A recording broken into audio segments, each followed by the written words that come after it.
Alors, Mamadou Diambaldé, Kabine le disait, oui, on va commencer par vous. On a lu tout à l'heure votre édito, Oui. Kabine l'a dit, épistémologique, diagnostic de la situation de 2 ans.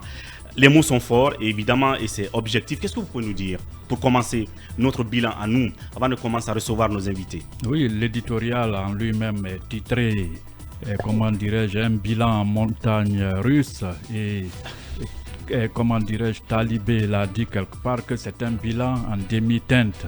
On ne peut jeter carrément le bébé avec l'eau du bain. Tout ce qui a été fait n'est certes pas partagé par tous, mais tout n'est pas mauvais. Donc, ce qui serait, comment dirais-je, loisible est que ceux qui sont aux manettes et ceux qui ont le pouvoir en main puissent rectifier le tir, revoir leurs copies pour une gestion inclusive de la transition, parce que depuis qu'ils sont là, depuis près de 2 ans, Ouais. du sang a coulé. On ne s'y attendait pas. Absolument. On pensait que tirer sur des citoyens comme des bêtes sauvages dans la rue, on n'allait plus revivre ça.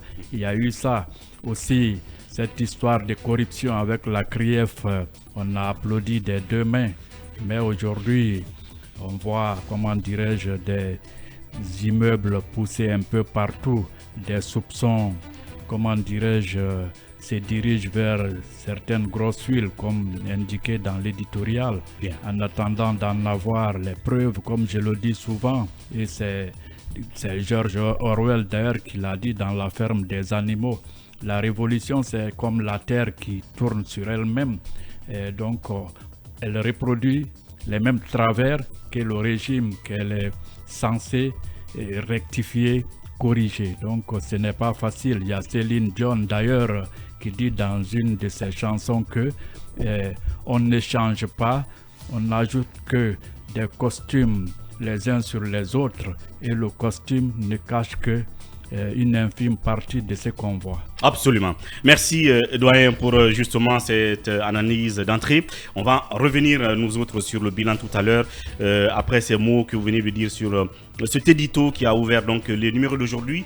Emmanuel, on analyse vite avant d'avoir certainement Makanera, Kake, pour compléter l'analyse. On est extrêmement talonné par le temps. Je pense qu'aujourd'hui, quand même, de mon point de vue, c'est une grande journée, une très belle occasion, comme je l'avais dit la dernière fois, pour le CNRD de faire aujourd'hui le point par rapport à la conduite de la transition, par rapport à ce qu'il a déjà fait et puis par rapport à ce qu'il lui reste à faire.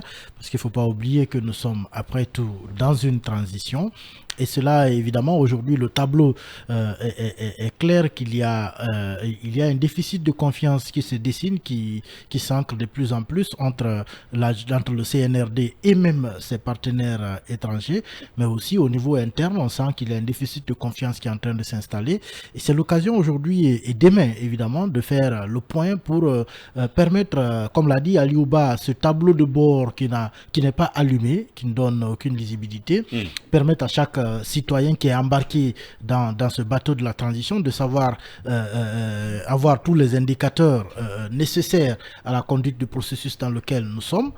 Je pense que c'est assez important et malheureusement il n'y a pas pour l'instant, évidemment, en attendant d'avoir de côté du CNRD, du gouvernement, qu'est-ce qu'on peut nous apprendre peut-être que nous ne savons pas pour l'instant. Il y a un déficit de confiance qu'il va falloir pallier. Et demain, ils seront au défi dans l'exercice difficile de rendre compte, et bien entendu, à travers la synergie qui aura lieu et qui recevra certains des dirigeants pour rendre compte